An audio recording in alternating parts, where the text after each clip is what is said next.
যেসব পাপের কারণে সরাসরি জাহান্নাম ঘোষণা হয়েছে তার একটি বড় পাপ হচ্ছে গীবত। যেসব পাপের কারণে মানুষ জাহান্নামে যাবে বলে আল্লাহ এবং আল্লাহ রাসূল উল্লেখ করেছেন তার একটি বড় পাপ হচ্ছে গীবত, পরনিন্দা। আল্লাহ তাআলা বলেন, ওয়াইলুল লিকুল্লি হুমাযাতিল লুমাযা, ধ্বংস সুনিশ্চিত সামনে নিন্দা করে যারা তাদের জন্য, পিছনে নিন্দা করে যারা তাদের জন্য। অয়েল নামক জাহান্নামে যাবে তারা যারা পরনিন্দা, গীবত, চগলখড়ি করে। সম্মানিত দিনী ভাই বোন, পরনিন্দা মহাপাপ, বড় পাপের অন্তর্ভুক্ত। তবে বড় জটিলতা যে বড় পাপ দুই ভাগে বিভক্ত, একগুলি আল্লাহর সাথে জড়িত, একগুলি মানুষের সাথে জড়িত। আল্লাহর সাথে জড়িত পাপ ক্ষমা নেওয়া সহজ, কিন্তু মানুষের সাথে জড়িত পাপ ক্ষমা নেওয়া সহজ নয়। পাপ যত বড়ই হোক, যদি আল্লাহর সাথে জড়িত হয়, মানুষ যদি রাতে উঠে কান্নাকাটি করে আল্লাহকে বলে আমার ভুল হয়েছে, তাহলে আল্লাহ তাকে ক্ষমা করবেন ইনশাল্লাহ, এ কথাই ঠিক। কিভাবে? যখন আল্লাহ তাআলা ইবলিসকে বললেন যে আদমকে মেনে নে, তো ইবলিস বলল আদম হচ্ছে মাটির তৈরি, আমি হচ্ছে আগুনের তৈরি, আমি আদমকে মেনে নিতে পারি না। তখন আল্লাহ বললেন যে ঠিক আছে, তোর অহংকার আছে, তুই সরে যা, বিতাড়িত। তো ইবলিস বলল যে আমার একটা কথা শোনেন। কি কথা? আমাকে কিয়ামত পর্যন্ত বেঁচে থাকার সুযোগ দেন। তো আল্লাহ বললেন ঠিক আছে, তোমার কথা আমি মেনে নিলাম, এলা ওয়াক্তি মালুম, একটা সময় পর্যন্ত। ও বলেছে কিয়ামত পর্যন্ত, তবে আল্লাহ কিয়ামত পর্যন্ত ভাষা উল্লেখ করেননি। আল্লাহ ভাষা উল্লেখ করেছেন এলা ওয়াক্তি মালুম, একটা নির্ধারিত সময় পর্যন্ত। যখন ইবলিস সুযোগ পেয়ে গেল, তখন ইবলিস বলছে যে রব্বি, হে আমার প্রতিপালক। দেখেন ইবলিসের বলার ঢং কি, বলছে রব্বি, হে আমার প্রতিপালক, ও ইজ্জাতেকা, তোমার সম্মানের কসম করে বলছি, লা উকবিয়ানাল ইনসানা মাদামাত আরওয়াহু ফি আজসাদিহিম, আদম সন্তানের দেহে যতদিন আত্মা থাকবে আমি ইবলিস তাকে ভুল পথে নিয়ে যাবই। ও কেমনে জান্নাতে যায় আমি তা দেখে ছেড়ে দেব। আপনারা মনে রাখবেন একটা কথা, যে পৃথিবীতে যত মানুষ, যত প্রাণী আছে, তার সবচেয়ে রিক্সে দিন কাটায় ইবলিস। সে আল্লাহর সামনে এ ওয়াদা করেছে যে আদম সন্তানকে জাহান্নামে নিয়ে যাবেই। যদি কাউকে নিয়ে যেতে না পারে তাহলে এটা তার ব্যর্থতা। সে ব্যর্থতা নিয়ে দুনিয়া থেকে যেতে রাজি নয়। যার কারণে আল্লাহ কোরআন মাজিদে বহু জায়গাতে বলেছেন যে শয়তান তোমাদের স্পষ্ট শত্রু, শয়তান তোমাদের খোলাখলি শত্রু। কতভাবে যে আল্লাহ বলেছেন। তো যাক, ইবলিস যখন বলল যে আদমের ছেলেমেয়ের দেহে শ্বাস থাকাকালীন আমি তাকে ভুল পথে নিয়ে যাবই যে কোনো মূল্যে, তখন আল্লাহ বলছেন ও ইজ্জতি ও জালালি ও ইরতেফায়ে মাকানি, আমার সম্মানের কসম, আল্লাহ তাআলা বলছেন আমার ইজ্জতের কসম, আমার মর্যাদার কসম, আমার উচ্চতার কসম, আদম সন্তান যতবার আমার কাছে ক্ষমা চাইবে ততবার ক্ষমা করে দেব। আল্লাহ এ কথা বলেননি যে যা তুই পারবি না, যা তুই পারবি না, এ কথা বলেননি। বলেছেন যে আদম সন্তান আমার কাছে ক্ষমা চাইলে আমি ক্ষমা করে দেব।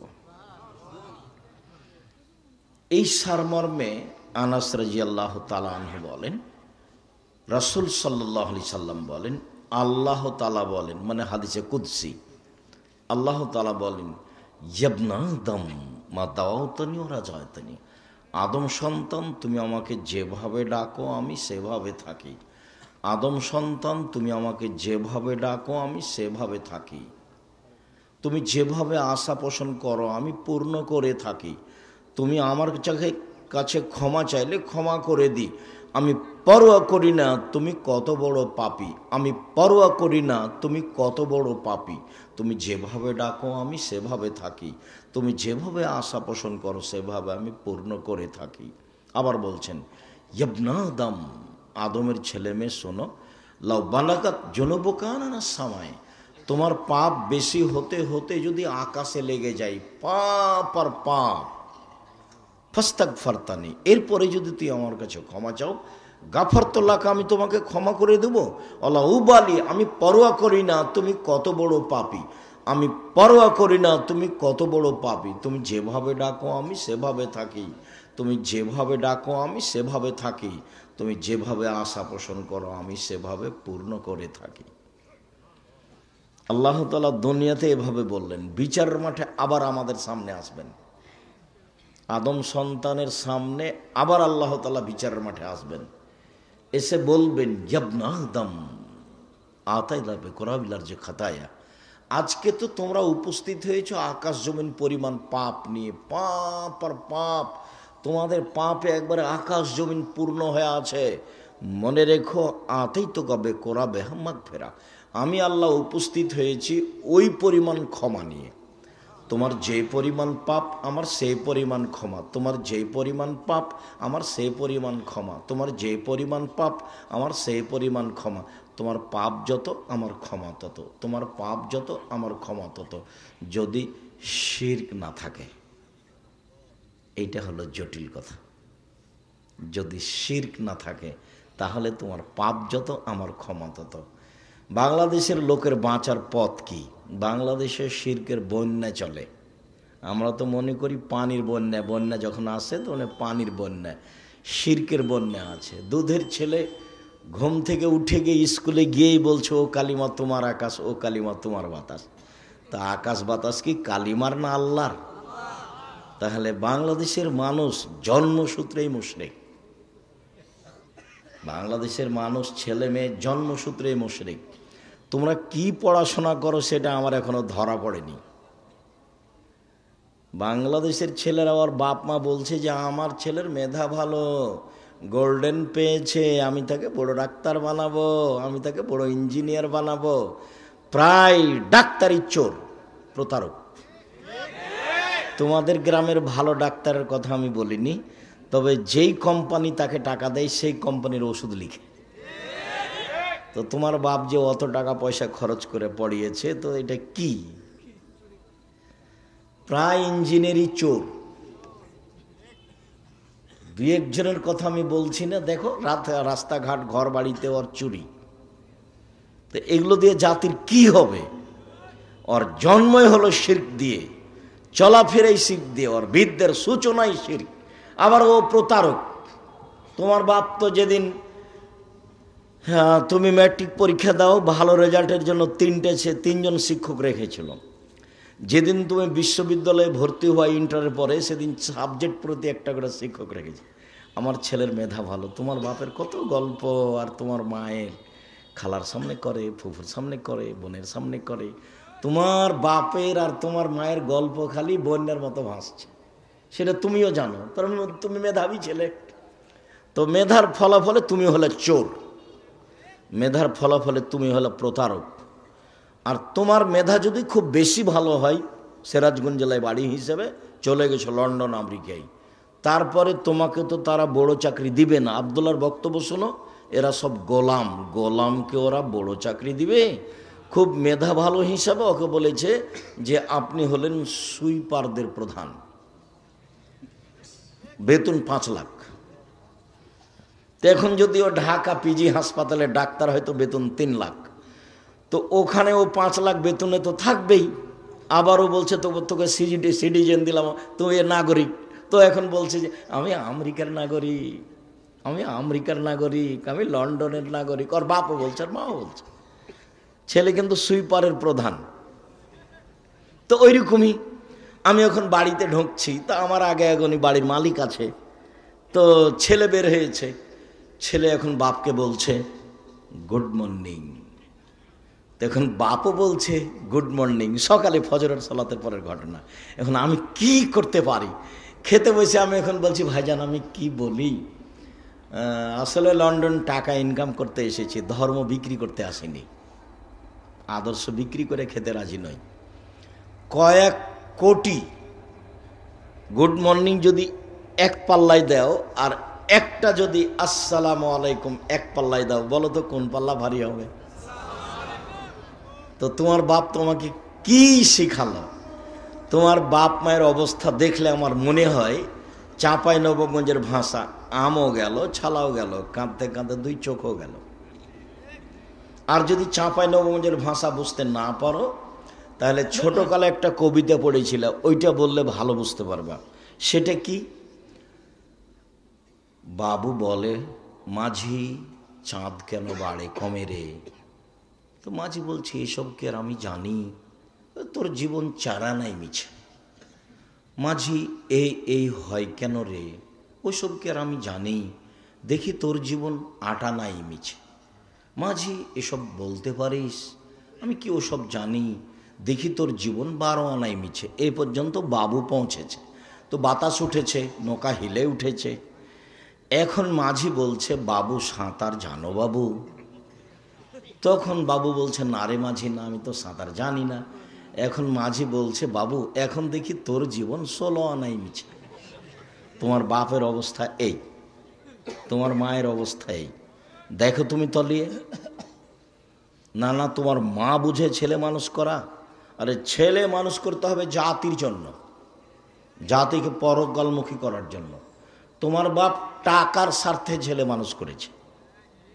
তোমার বাপ জোর করে টাকা নিতে পারবে? তুমি এই দেশে চাকরি করো কোম্পানিতে, 10 লক্ষ টাকা তোমার বেতন, কোম্পানি, আর যে কোম্পানির মালিক সে হলো ভোদাই, ও অক্ষরও চিনে না। কত দেখবে? তাহলে টাকা ভোদাইয়ের না তোমার বাপের? টাকা তো উপর থেকে লিখা আছে, টাকা কত ইনকাম করবা তুমি লিখা আছে উপর থেকে। হায়াতাহা অমাউতাহা অরিস্কাহা অমাসায়েবা। আমি মাস্ক ব্যবহার করিনি, মাস্ক ব্যবহার করে ভাগ্য বাড়াতে আমি রাজি নই। কেন?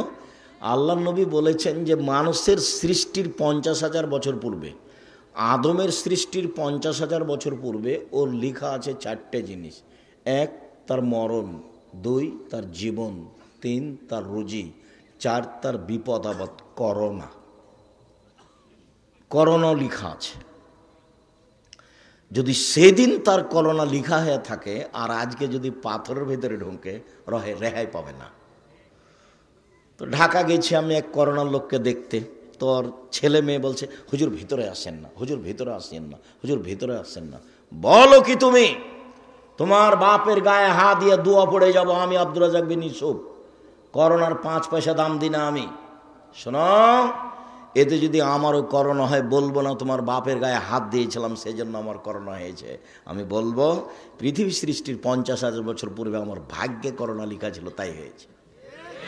কি বলো তুমি? অল্প সময়ে আমাকে মোশরেক বানাতে চাও? মাস্ক দিয়ে আমি ভাগ্য বাড়াতে রাজি নই। কি করলো তোমার বাপ আর কি করলো তোমার মা? আরে ঠাকুর বাঙালিদের শত্রু, ঠাকুর ঢাকা বিশ্ববিদ্যালয়ের শত্রু, ঠাকুর মুসলমানের শত্রু, ঠাকুর জাতির শত্রু। যেদিন ভারত বাংলাদেশ পাকিস্তানের মুসলমান ইংরেজদের হাতে নির্যাতিত, সেদিন ঠাকুর লন্ডনে মুছ পাকায়। সেদিন ঠাকুরের মান মর্যাদা লন্ডনে দেখে কে? সেই ঠাকুরের কবিতা আমার ছেলে পড়ে। আমি অত কাপুরুষ নই, আমি অত মূর্খ নই। আমি আপনাকে কোনোদিন শিক্ষিত মনে করতে পারিনি, না আপনাকে, না আপনার ছেলেকে, না আপনার মেয়েকে, না আপনার জাতিকে। আমি আব্দুর রাজ্জাক বিন ইউসুফ 90 সাল থেকে আছি, এইভাবেই আছি। আমার ছেলেকে সকালে উঠে 1 মিনিটের জন্য আমি বলতে দিতে রাজি নই, ও কালিমা তোমার আকাশ, ও কালিমা তোমার বাতাস। আমি 90 সাল থেকে বলে আসি তোর বাপের আকাশ, এই কথা আমি সেদিন থেকে বলে আসি। মামলা তো সুনামগঞ্জ কোর্টে 1000 কোটি টাকার, আর সিলেট কোর্টে 5000 কোটি টাকার। এই কারণে আমি নাকি ঠাকুরের নিন্দা করেছি, ঠাকুরের মানের হানি হয়েছে। কি তোর বাপের আকাশ, এতে ঠাকুরের কি হয়েছে? মানের হানি হয়েছে। ঠাকুর বলেছে ও কালিমা তোমার আকাশ, ও কালিমা তোমার বাতাস। তোমার বাপের সাজে, তোমার মায়ের সাজে, আমার সাজে না বেটা। তোমার মায়ের সাজে, তোমার বাপের সাজে, তোমার সাজে, তোমার বোনের সাজে, আমি আব্দুর রাজ্জাক বিন ইউসুফ আমার সাজে না। আমি কোনোদিনটা গ্রহণ করিনি। এত বড় ন্যাক্কারজনক নোংরা কথা, আল্লাহর সাথে শিরক করা, এই কাজ আমি গ্রহণ করি না, করবো না ইনশাআল্লাহ। সম্মানিত দিনী ভাই বোন, বলছিলাম বিচারের মাঠে আল্লাহ বলবেন, আদম সন্তান শোনো, তোমার যেই পরিমাণ পাপ আমার সেই পরিমাণ ক্ষমা। আদমের ছেলে মেয়ে শোনো, তোমার যেই পরিমাণ পাপ আমার সেই পরিমাণ ক্ষমা। তোমার পাপ যত আমার ক্ষমা তত, যদি শিরক না থাকে। নেন এবার। কিন্তু বাংলাদেশ কথায় কথায় শিরক, কাজে কর্মে শিরক, ওর বিদ্যায় শিরক, ওর লেখাপড়ায় শিরক, ওর জাতাতি শিরক, ওর খাওয়া পিনা শিরক। তো কি দিয়ে টিকবে বিচারের মাঠে? তাহাজ্জুদ পড়ে হবে? তাহাজ্জুদ পড়ে হবে না তো, শিরক বন্ধ করতে হবে। ইঁদারাতে কুকুর পড়েছে, তো বলছে যে 30 বালতি পানি উঠাও, তাহলে কুকুর পবিত্র হয়ে যাবে। তো বলছে ভাইজান কুকুর ভেতরেই আছে, তাহলে কি হবে? উঠাতেই আছে, তো ওঠাতেই থাকলে তো আর হবে না। আগে ওকে উঠে ফেলতে হবে, আগে শিরক বন্ধ করতে হবে জাতির, তারপরে আল্লাহকে বলা। জাতি শিরকে ডুবে আছে, আর আপনি বলছেন আমার ছেলে বড় শিক্ষিত। আমার ছেলে গোল্ডেন পেয়েছে, আমার ছেলে লন্ডনে থাকে, আমার ছেলে উচ্চ শিক্ষিত। ছেলে তো মানুষ করবেন জাতির জন্য, যা হবে হবে। আল্লাহ রসুল বলছেন আনফেকালা ইয়ালিক মিন তাওলিক, তুমি তোমার ছেলে মেয়ের পিছনে পয়সা খরচ করো, তোমার উপার্জিত সম্পদ। এই দেশের কর্ণসূতির তালুকদার তার ছেলে মেয়েকে মানুষ করবে তালুকদারি জমিদারি দিয়ে, আপনি মানুষ করবেন চাকরি করে। আরেকজন মানুষ করবে তার ছেলে মেয়েকে দিনমজুরি করে, আরেকজন মানুষ করবে তার ছেলে মেয়েকে ভিক্ষা করে। উপার্জনের শেষ পথ ভিক্ষা, উপার্জনের শেষ পথ ভিক্ষা। ছেলে মেয়েকে মানুষ করতেই হবে, এটা আল্লাহর আদেশ। আল্লাহ রসুল বলছেন ফাবদা বেমা তাউলো, তোমার উপার্জিত সম্পদ খরচ করো তোমার ছেলে মেয়ের পিছনে। ছেলে মেয়েকে জাতির কল্যাণের জন্য মানুষ করতে হবে যে কোনো মূল্যে। মানুষ হিসাবে জীবন বাজি রেখে প্রাণপণে চেষ্টা চালিয়ে যাব। ছেলেকে সমর্পণ করেছি জাতির জন্য, নিজের জন্য নয়। রুজি আমার ভাগ্যে যেটা লেখা আছে সেটা হবেই, আমার ছেলের ভাগ্যে যেটা লেখা আছে সেটা হবেই। যদি আমার ছেলে বিদ্যা দিয়ে বড় বিদ্বান হতো, পয়সা উপার্জন করত, তাহলে ভোদাই মালিকের অধীনে 10 লক্ষ টাকা বেতনে চাকরি করত না। ভোদাই মালিক সে অক্ষরও চিনে না, সে কোটি কোটি টাকার মালিক। সেই হলো কোম্পানি প্রধান এমডি ওই, আর আপনার ছেলে মেধাবী ওখানে চাকরি করে। যখন আপনার ছেলে ওর ঘরে ঢোকে তখন বলে স্যার স্যার স্যার, এরকম করে। দেখেননি আপনার ছেলেকে? বেতন 10 লক্ষ। আপনি মনে করছেন যে অনেক টাকা, কিন্তু ওখানে যাওয়া সিজদা করে। কেন এবার হবে? গোলাম কেন? আব্দুল্লাহর বক্তব্য শোনেন, গোলাম থেকে বের হয়ে আসতে হবে, দাসত্ব থেকে বের হয়ে আসতে হবে, তারপরে কোনো কথা। এই জন্য বক্তব্য চালু করেছে। দেশ বিদেশ ঘুরে এসে ভাবছে যে আব্বু আপনাকে তো দেখলাম 30 বছর থেকে বক্তব্য দিতে, আর মুসলমানকে দেখলাম দেশ ঘুরে, তাতে দেখলাম মুসলমান সব দেশে গোলাম, দাস হিসেবে বসবাস করে। দাস থেকে জাতিকে মুক্ত করতে হলে জাতির আকীদা সংশোধন করতে হবে এবং সুন্দর করে আগে কোরআন পড়া শিখাতে হবে। সেই জন্য জীবন বাজি রেখে চেষ্টা চালাবো ইনশাল্লাহ। টেকনাফ থেকে তেঁতুলিয়া পর্যন্ত মক্তব চালু করবো ইনশাল্লাহ। জামিয়া সালাফির অধীনে আব্দুল্লাহর মক্তব চলে এখন 650। জামিয়া সালাফির অধীনে মাদ্রাসা চলে 160টা। আর চলমান জামিয়া সালাফিয়া রাজশাহী 50 বিঘা জমির ওপরে, চলমান রাজশাহী, চলমান জামিয়া সালাফিয়া রূপগঞ্জ নারায়ণগঞ্জ প্রায় 100 বিঘা জমির ওপরে, চলমান জামিয়া সালাফিয়া দিনাজপুরে 20 বিঘা জমির ওপরে, চলমান রাজশাহী বরিশালে জামিয়া সালাফের জমি আছে, জামিয়া সালাফের নামে নেবরাস হিসাবে ময়মনসিংহে আছে, ঝিনাইদহে আছে, কুষ্টিয়াতে আছে, ফেনীতে আছে, চট্টগ্রামে আছে, কুমিল্লায় আছে, আর বহু জেলায় আছে। আর এগুলো সম্পৃক্ত প্রতিষ্ঠান। এখানে আমি আরও একটা আপনাকে কথা বলতে চাচ্ছি যে আপনি দল সংগঠন করে জামিয়া সালাফের বিরুদ্ধে লড়ে অযথা পরকাল হারাবে। মুখ খুলিয়েন না, খুললে নিজেকে খাটো মনে করতে হবে। 5000 ছেলে মেয়ে পড়ে জামিয়া সালাফে, কতটি? 5000। দেশ বিদেশের শিক্ষক মিলে শিক্ষক আছেন 300 জন, প্রতি মাসে বেতন লাগে 40 লক্ষ শিক্ষক যারা জামিয়া সালাফে অধীনে আছে। তো তার বিরুদ্ধে কথা বলে কি করবেন? নিজেকে হারাবেন, আপনার পরকালও হারাবে, ইহকালও হারাবে, টিকতে পারবেন না তো। আর জামিয়া সালাফে কোনো বৃত্তশালী দিয়ে চলে না, কোনো ব্যক্তি দিয়ে চলে না, সরকার দিয়ে চলে না, বৈদেশিক সংস্থা দিয়ে চলে না। কিভাবে চলে আমি তার একটা দৃশ্য নকল করি। এই মনির কে হচ্ছে আপনার? মনির সালা। তাহলে মনিরের কি মা ছিলেন উনি, না আপনার ওয়াইফ ছিলেন উনি যে হজে আমার সাথে? আমার ওয়াইফ ছিল। এনার ওয়াইফের কথা আমি নকল করি, আমি সামনাসামনি বলতে চাচ্ছি না, তো ও চলে আসলো। উনি আমার আগে আগে উঠে সিঁড়িতে দাঁড়িয়ে আছে, আমি উঠছি, তো আমাকে সামনে পেয়ে বলছে আমি এই 500 রিয়াল আপনার জামিয়া সালাফে দিলাম। একটা 500 টাকার একটা রিয়াল দেখে আমাকে, আমি তাকে চিনি না, জানি না, বুঝি না। জামিয়া সালাফে এইভাবে চলে। 40 লাখ টাকা বেতন এখানে আছে। প্রত্যেক দিন বিকেলে 40-50 লাখের মতো খালি মিস্ত্রি লেবার বিল আছে। কিভাবে চলে আমি সেটাও জানি না। শিক্ষক জানে না জামিয়া সালাফে কিভাবে চলে, ছাত্র জানার তো কোনো প্রশ্নই আসে না। জামিয়া সালাফের রসিদ বই বাহিরে ব্যবহার হয় না, কোনো শিক্ষক রসিদ বই ব্যবহার করতে পারবে না, তাহলে তার জরিমানা হবে। জামিয়া সালাফে কিভাবে চলে ছাত্র জানে না, শিক্ষক জানে না, কমিটি জানে না, আমি ভালোভাবে জানি না, তো আপনি কিভাবে জানবেন? জামিয়া সালাফের নিচে কোনো ভিত্তি নাই, এমনি চলমান ভ্রাম্যমান জামিয়া সালাফি। আর আমি তো কোনো বৃত্তশালী নই, আমার আব্বা সাধারণ ছোট কৃষক মানুষ, জমি জায়গা অল্প ছিল, সেটা আমার আব্বাকে লাশ মাটি দেওয়ার পরে ভাগ করেছি। কিন্তু আমি জমি জায়গা চিনি, আমার ছোট ভাই চিনে না, আমরা জমি জায়গায় যাই না। আমার মা অপছন্দ করতেন আমাদের জমি জায়গার খোঁজ নেওয়া, সেই জন্য আজও নি না, ওটা খোঁজ খবরই রাখি না আমরা। কিন্তু আমরা ওইটুকুকে সামনে রেখে বলি, কোনো মানুষ আমাকে এই যে 90 সাল থেকে বলতে পারবে না যে আব্দুর রাজ্জাক সাহেব একদিন আমার কাছে পথ খরচ চেয়েছিল, রুজি ওখান দিয়ে দিবে আল্লাহ ইনশাল্লাহ, আপনার কাছে 10 টাকা নিতে হবে তারপর আমার রুজি হবে, এটা আমি কোনোদিন ভাবিনি।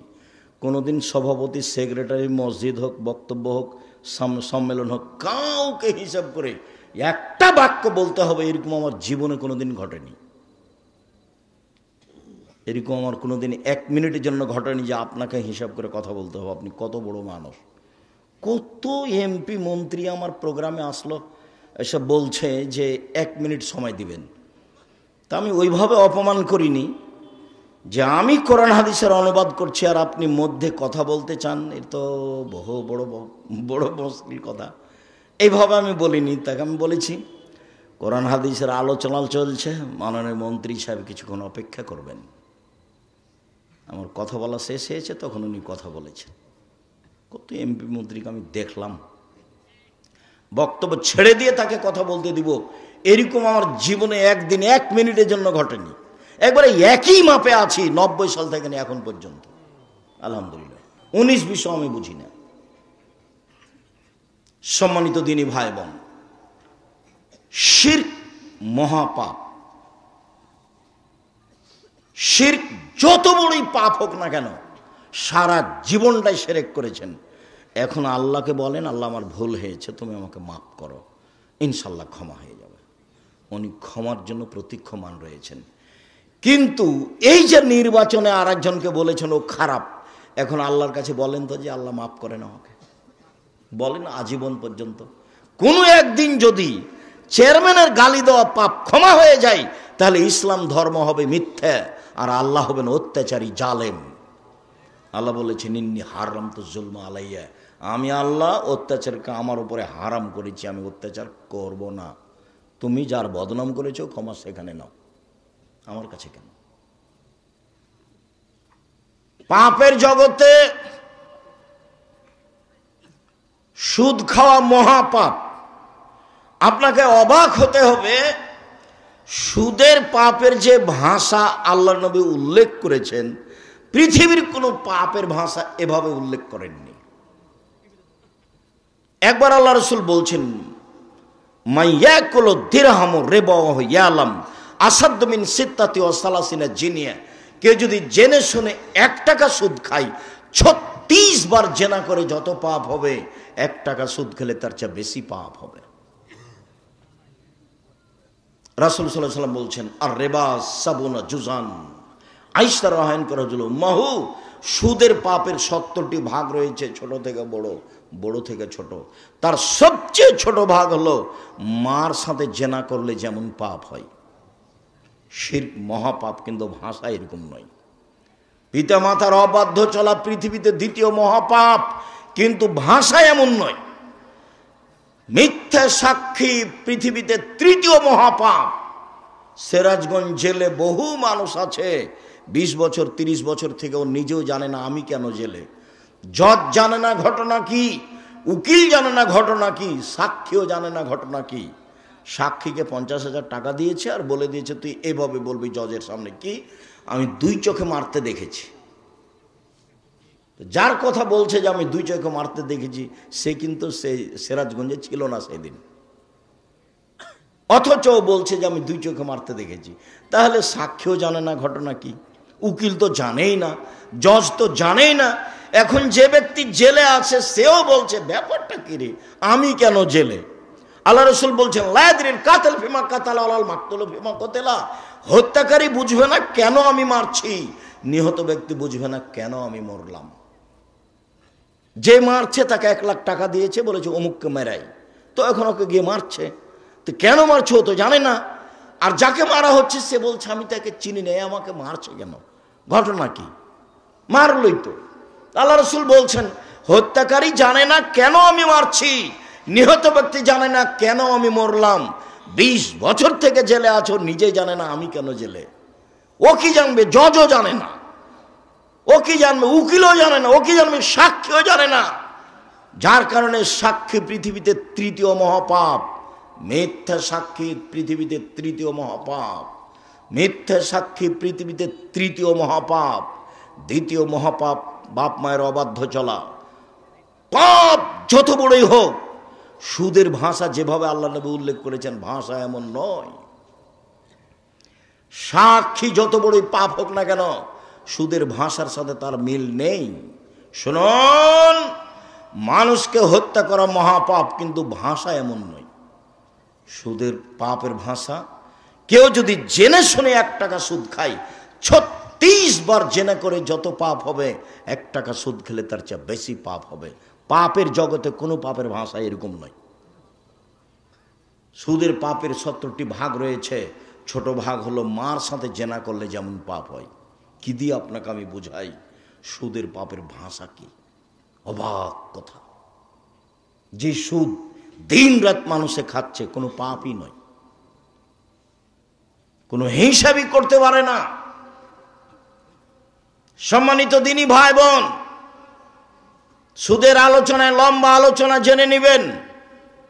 এখানে বলছি সুদ যত বড়ই পাপ হোক না কেন, কোটি কোটি টাকা সুদ খেয়েছে, আজকে বলছে আল্লাহ আমি সুদের লেনদেন বন্ধ করলাম, জিন্দেগিতে আর কোনোদিন সুদের সাথে সম্পৃক্ত থাকবো না, আমি তোমার সাথে ওয়াদাবদ্ধ, তুমি আমাকে মাফ করো, ইনশাল্লাহ সব পাপ ক্ষমা হয়ে যাবে। কিন্তু আপনি কারো বদনাম করেছেন, আল্লাহকে বলেন তো এখন এই জন্য আমি যখনই বক্তব্য দিয়েছি তখন বলেছি 4টা জিনিস মনে রাখবেন। 1, 5 ওয়াক্ত সালাত, 2, হালাল রুজি, 3, কোরআন তেলাওয়াত, 4, আড্ডা পিটা নিষেধ। আড্ডা পিটা 2 ধরনের। একটা দোকানে বসে ঘন্টার ঘন্টা গল্প করছেন, কার কথা যে কি বলছেন ধোলায় অন্ধকার। ওদিকে ল্যাংটা মেয়ে নাচছে আর এদিকে আপনি বসে আছেন আর একজনের বদনাম করছেন। আর একটা হলো মোবাইল নিয়ে ঘন্টার ঘন্টা ল্যাংটা মেয়ে দেখায়, হলো আড্ডা পিটা। এইসব আড্ডা পিটা একেবারেই হারাম। আড্ডা পিটা টোটালি হারাম। আড্ডা পিটা চিরদিনের জন্য হারাম। একরাহুল কালামাবাদ, এই ছেলে তোমরা দাঁড়িয়ে কেন? যদি জায়গা না থাকে বসার সেটা ভিন্ন কথা। আপনারা যারা দাঁড়িয়ে আছেন দয়া করে বসে কিছুক্ষণ কথা শোনেন। আপনার বিরক্তির আগে আমরা কথা শেষ করব ইনশাআল্লাহ। যারা সামনে বসে আছেন বসে থাকা দেখে ভালো। এই তুমি দাঁড়িয়ে আছো কেন? ওখানে কি করছো তুমি? মানুষের তোমার দাঁড়িয়ে থাকাতে কষ্ট পাচ্ছে, এটা বুঝতে চাও না তুমি? বাস তুমি মেশিন ঠিক করেছো, প্রথমে 1 মিনিট ঠিক করে তুমি বসে থাকো। রাসূল সাল্লাল্লাহু আলাইহি ওয়াসাল্লাম যখন কথা বলতেন তখন সাহাবীগণকে বসতে বলতেন, এটাও সুন্নাত। কি করবে এভাবে মারামারি করে, দাপট দেখে, ক্ষমতা দেখিয়ে, মানুষকে অপমান করে, মানুষকে জেল হাজতে দিয়ে কি করবা? মরলেই জাহান্নাম। যারা দাপট দেখাচ্ছে, যারা ক্ষমতা দেখাচ্ছে, যারা মানুষকে অপমান করছে, যারা মানুষকে জেল হাজতে দিচ্ছে, এদের মরার পরই জাহান্নাম। ও হলো জালেম। আর জুলুম খুব কঠিন জিনিস, বিচারও পরে হবে। যারা জাকাত দেয় না তাদের বিচার পরে হবে কেন? ওরাও জালেম। কিভাবে জালেম হলো ওরা? ওরা ফকির মিসকিনের প্রতি জুলুম করেছে। ফকির মিসকিনের হক দেয়নি। ধনী মানুষ কার টাকা মেরে খেয়েছে? ফকির মিসকিনের। যেহেতু ধনী মানুষ ফকির মিসকিনের টাকা মেরে খেয়েছে, কাজে ও জালেম। এখন আর বিচার পরে হবে। আল্লাহ রাসূল বলছেন তার বিচার পরে হবে। হাত্তা ইউকযাবানা নাস, সব মানুষের যখন বিচার হয়ে যাবে তখন ধনী মানুষের বিচার হবে। কিভাবে যে হবে আল্লাহই ভালো জানে। তো বুঝাতে হবে কঠিন, সব টাকা বুঝাতে হবে কিভাবে আয় হয়েছে, সবটাই বুঝাতে হবে কিভাবে ব্যয় হয়েছে। এই ছেলে শোনো, টাকা ইনকাম করবা ব্যবসা করে। উপার্জনের 4টা পথ। একটা দিন মজুরি, সন্ধ্যায় টাকা শেষ। একটা চাকরি, 25 দিনে টাকা শেষ প্রায়। আর একটা হলো জমি চাষ, সমান সময় না হয় লস, সমান সমান না হয় লস। 4 ব্যবসা। রাসূল সাল্লাল্লাহু আলাইহি ওয়াসাল্লাম বলছেন সত্যবাদী বিশ্বস্ত ব্যবসায়ীরা নবীগণের সাথে জান্নাতে থাকবেন। কি আবার অবাক কথা! আল্লাহ রাসূল বলেছেন 2টা মেয়ে লালন পালন করে নবীর সাথে থাকা যায় এভাবে। তখন বাপ মনে করেছে যে আমার তো 2টা মেয়ে, তো আমি বিবাহসাদী দিয়ে দিয়েছি, 2টা কেন, আমার 5টা মেয়ে। বাপও খুব খুশি। কিন্তু আল্লাহ রাসূল যে এইভাবে বলেননি। আল্লাহ রাসূল বলেছেন ফাআল্লামাহুন্না, মেয়েকে বিদ্যা শিখিয়ে দিল। 2 আদাবাহুন্না, তাকে শিষ্টাচার শিখিয়ে দিল। আহসানা ইলাইহিন্না, তার সাথে সদাচরণ করলো। ওয়াজাওয়াজাহুন্না, তার বিবাহ শাদী দিয়ে দিল। সেই বাপ আমার সাথে জান্নাতে এভাবে থাকবে। তো আপনার মেয়েকে শিক্ষা দিয়েছেন, কি যে শিক্ষা দিয়েছেন, তার নখটা বড় আছে। বলেন তো এটা কোন শিষ্টাচার? তার নখে নেইল পালিশ আছে, বলেন তো এটা কোন শিষ্টাচার? নেইল পালিশ তো ইহুদি খ্রিস্টানদের পতিতালয়ের মেয়েদের বৈশিষ্ট্য। ইহুদি খ্রিস্টানদের পতিতালয়ের মেয়েরা নখে নেইল পালিশ দেয়। আপনার মেয়ের কপালে টিপ আছে। হিন্দু মেয়েদের বিবাহ করার 10টি পদ্ধতি আছে, তার একটি পদ্ধতির নাম রাক্ষসী বিবাহ। মেয়ের পিতা বিবাহ দিবে না, আপনি জোর করে বিবাহ করবেন তো কপালে টিপ দিতে হবে, তাহলে বিবাহ হয়ে গেছে। সেই টিপ এসেছে হিন্দুদের পক্ষ থেকে। বলেন আপনি মেয়েকে কি শিষ্টাচার শিখালেন? আপনার মেয়ে পরচুলা ব্যবহার করে বড় খোপা দেখাই, বলেন কি শিষ্টাচার শিখালেন? ভুরু তোলে চিকন করে রেখেছে, এইটা কি শিষ্টাচার?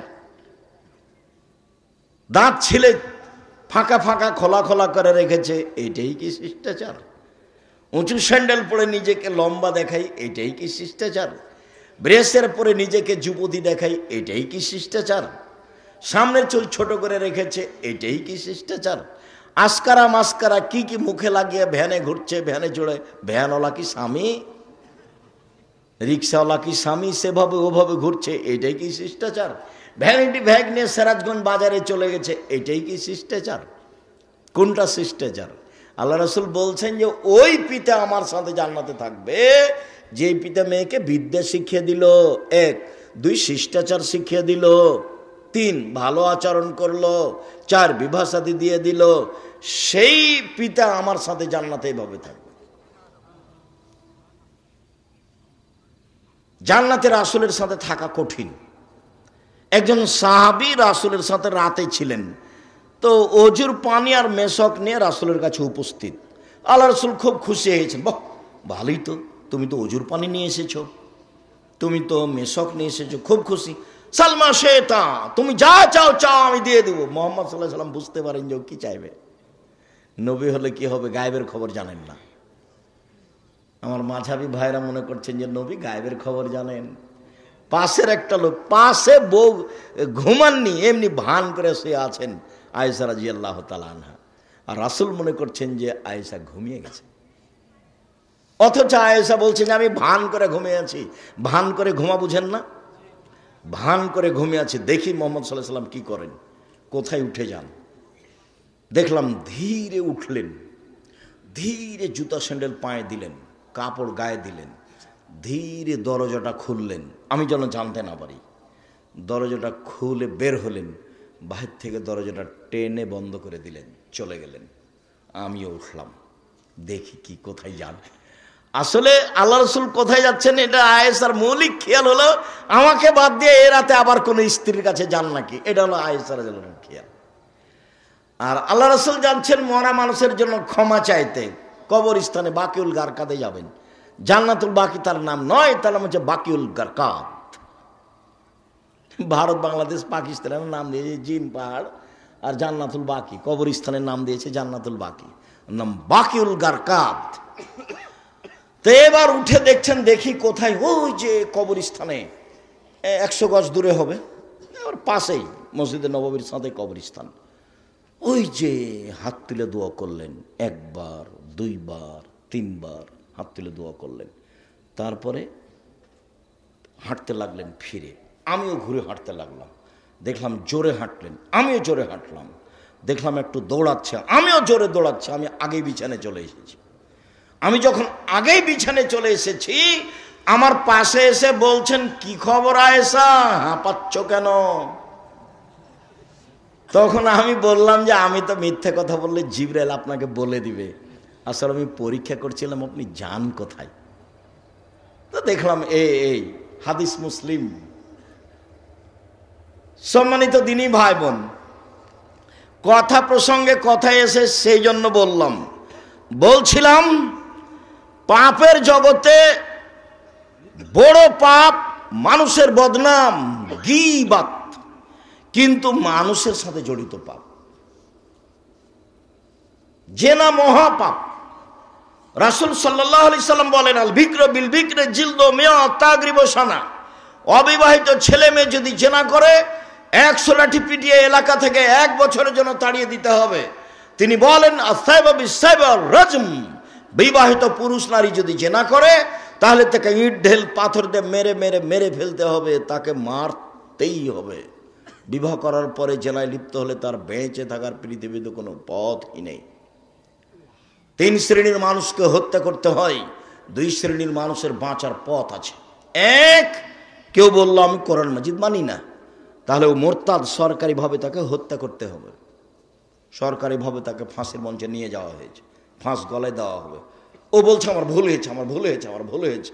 কোরআন মাজিদ আল্লাহর বিধান, আল্লাহর কালাম, আমি ভুল স্বীকার করলাম, তখন তাকে ফাঁস থেকে নামিয়ে নিতে হবে। পাপ ছিল হত্যার। 2, কেসাস। আপনি আমাকে হত্যা করেছেন, আমার বাপ আপনাকে হত্যা করে নেবে, এর নাম কেসাস। কোরআন মাজিদে উল্লেখ হয়েছে আয়াত, কত হাদিস। এখন আপনার কেসাস হিসেবে আপনাকে ফাঁসির মঞ্চে নিয়ে যাওয়া হয়েছে, আপনি আমাকে হত্যা করেছেন, এখন আপনার গলায় ফাঁস দেওয়া হবে। তখন আমার বাপ মা চিল্লাচিল্লি করে বলছে, আমরা মাফ করে দিলাম, কেসাস নিব না, আমরা মাফ করে দিলাম, কেসাস নিব না। তাহলে তাকে ফাঁস থেকে নামিয়ে নিতে হবে। পাপ ছিল হত্যার যোগ্য, কিন্তু ফাঁসি হলো না।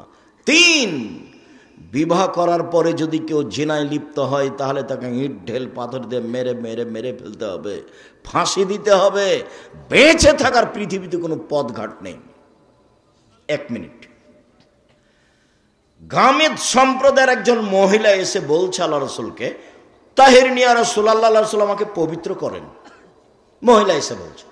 তখন আল্লাহ রসুল বলছেন, ইরজাই, বাড়ি ফিরে যাও, আস্তাগফিরুল্লাহ, আল্লাহর নিকটে ক্ষমা চাও, ও তুমি ইলাইহি, তুমি তওবা করো, তোমার পাপ ক্ষমা হয়ে যাবে। তখন মহিলাটি বলছে, আত্মরাদ্দেদেননি কামার দাদা মাইজুবন মালিক, মাইজুবন মালিককে যেভাবে ফিরিয়ে দিয়েছিলেন তার বিচার না করে সেইভাবে কি আপনি আমাকে ফিরিয়ে দিতে চাচ্ছেন?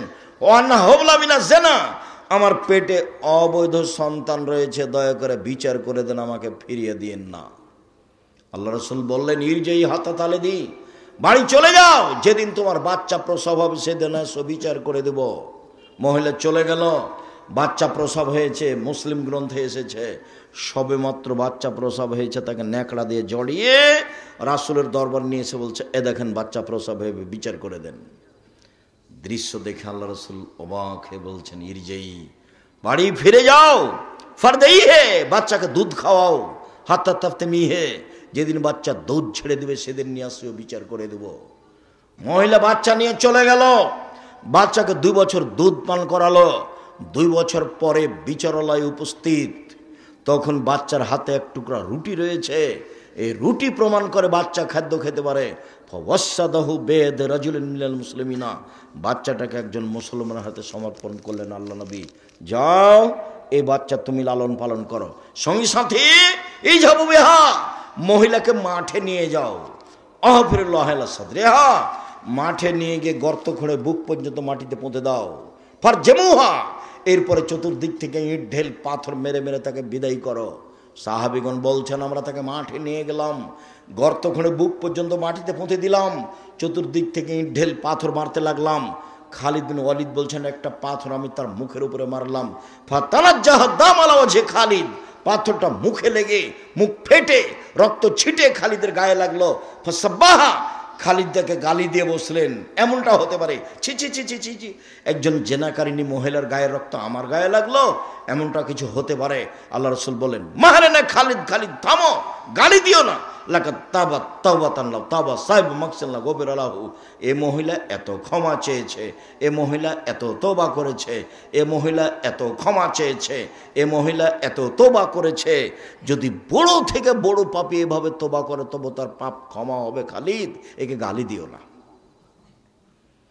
আবার তিনি বলেছেন, খালিদ, মদিনার লোককে যদি তার তওবা ভাগ করে দেওয়া হয় সবার পাপ ক্ষমা হয়ে যাবে। তারপরে তিনি তার জানাজা করলেন, কাফন দাফন করলেন। তার মানে তিনি ঘোষণা দিলেন তার পাপ ক্ষমা হয়ে গেছে। 1, 2, জানাজা করলেন মানে তার পাপ ক্ষমা হয়ে গেছে।